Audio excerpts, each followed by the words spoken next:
Hello, I'm Kirill. I'm a UX designer with 16 years of experience, and I stress test side projects built with AI. Okay, let's look at this one. PopupKit. First impression, mm, somewhat clear what it does, but it's not clear who is it for. Is it for everyone? Like what kind of websites? Yeah, so I like the create pop-ups. At least kind of it gives you what exactly I will be able to do and a snapshot of some code, but it's not clear exactly who is this targeting. This sounds like a elevator pitch that's kind of packing lots of things into one. The button also looks very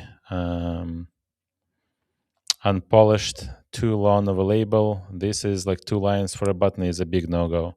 So first impression is a sloppy AI template. This also is looks like a clickable, but it's not.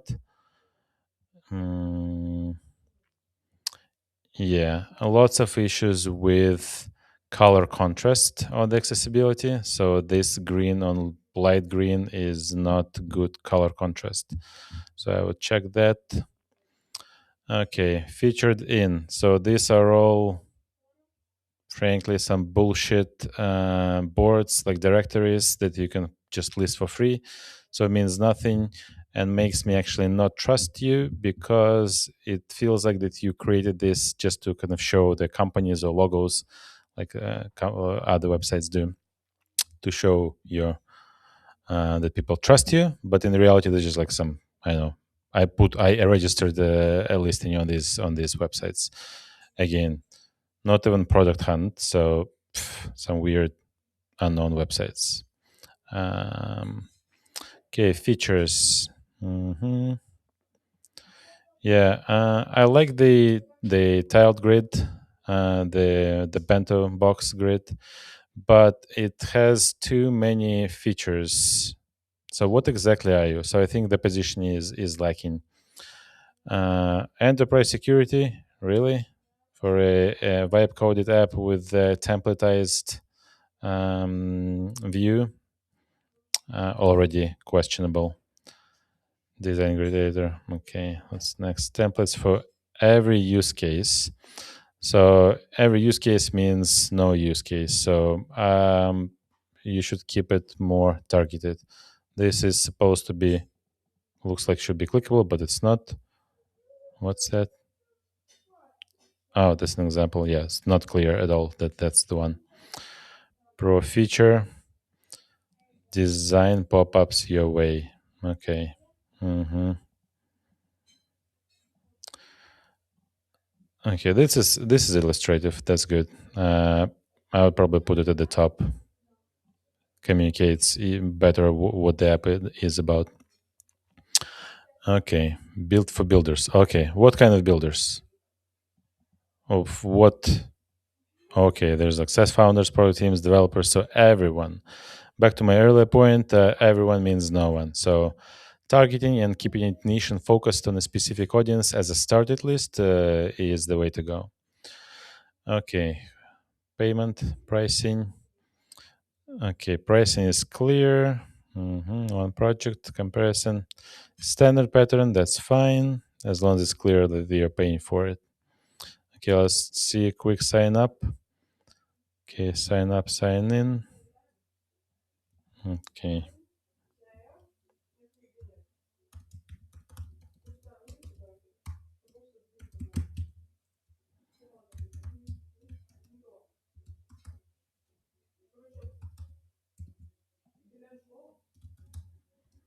Okay, simple password.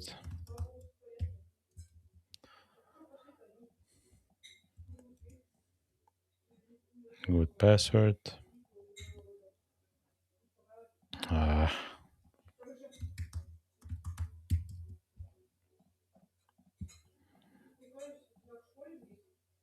If it's a good password, why is it showing me yellow? It's already disturbing.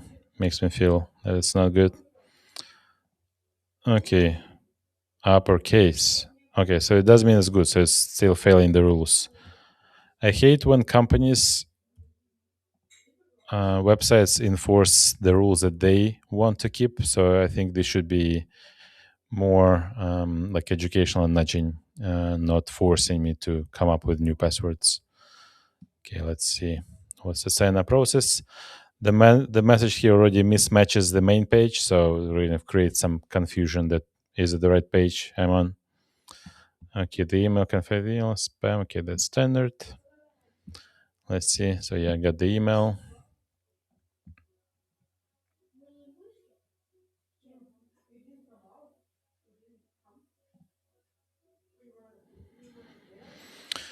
Okay, so typical thing again. You're forcing, not forcing. You're asking me to provide information which I don't want to at the moment, so I don't even know what if it's available or not. Okay, I'm gonna skip it. At least you give the skip option, which is good. Okay, onboarding. Frankly, this is confusing. What exact? Okay, new pop-up. Yeah, so a bit more guidance, a lot more guidance and smarter planning of how to start. I would actually do the interactive part of your product right on the landing page at the very top, maybe, or like close to the top, where the person can create or simulate the creation of this product that you're selling, the pop-up banner right there without even having to register. And then if they want to use it, like copy code to paste into the website or something like that, then like I would ask them to register something like this.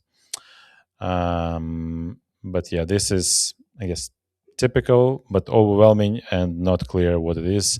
Lots of details, lots of bullet points, icons, already selling me on some pro features that takes more screen real estate than everything else in the main area.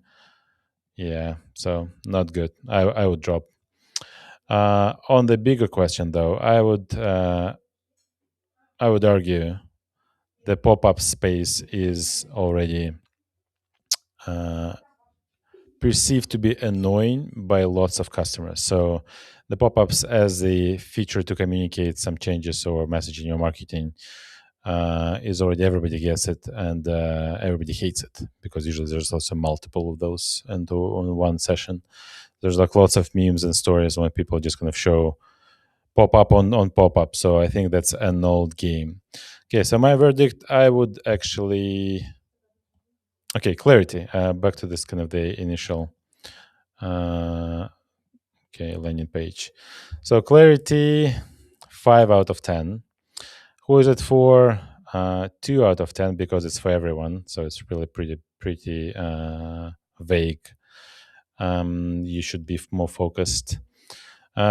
Reactions like AI sloppy template, like really all these gradients. There's like too much of those elements and patterns used everywhere.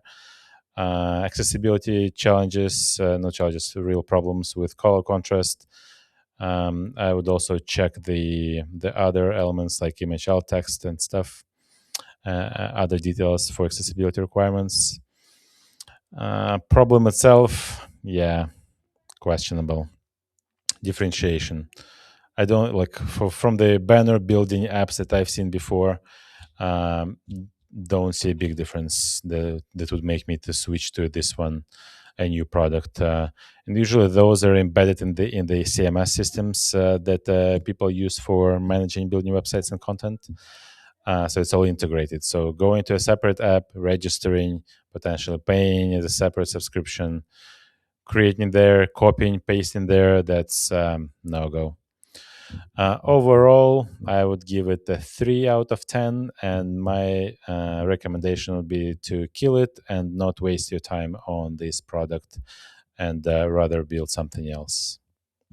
That's it.